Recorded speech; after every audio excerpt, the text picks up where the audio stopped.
नाही, आदरणीय जयश्रीताईंनी जो काय निर्णय घेतला असेल तो आमच्यासाठी धक्कादायक आहे आणि ह्या बाबतीत मी त्यांच्याशी निश्चितपणे ह्यापूर्वीसुद्धा बोललेलो आहे. पुन्हा निश्चितपणे मी त्यांच्याशी बोलण्याचा प्रयत्न करेल आणि स्वर्गीय मदन भाऊ किंवा आदरणीय जयश्रीताईंबाबतीत आम्हाला आदरच आहे, पण 2024च्या विधानसभेच्या निवडणुकीपासून त्या थोड्याशा दुखवलेल्या होत्या, नाराज होत्या.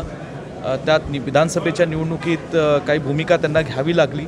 हा सगळा इतिहास सांगली शहराच्या आणि विधानसभा मतदारसंघाचा राज्यातले काँग्रेस पक्षाच्या श्रेष्ठींना चांगली त्याची कल्पना आहे आणि म्हणून ह्या बाबतीत पुढील काय पावलं टाकायचे हे आम्ही थोडं अंतर्गत काँग्रेस पक्षाचे नेतेगण, जिल्ह्यातले कार्यकर्ते आम्ही सगळी चर्चा करून योग्य पद्धतीने त्यावर निर्णय घेऊ. नाराज होण्याचं नेमकं कारण काय होतं? नाही, आता हा सगळा इतिहास सांगली शहराच्या विधानसभेचा सगळ्यांना माहीत आहे, म्हणून त्याचा पुनरुच्चार मी करणार नाही.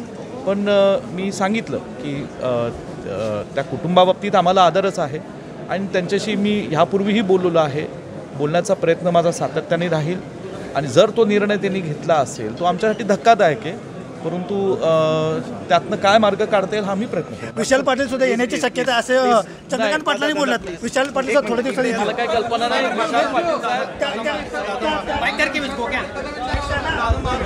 विशाल पाटील म्हटलेलं तिकडे जाईल, तिकडे पायलट सुद्धा असणार नाही. काय नाही, विशाल पाटील साहेब आणि आम्ही एकत्र आहोत आणि आम्ही सगळे काँग्रेस पक्षाचे गल्लत करू नका.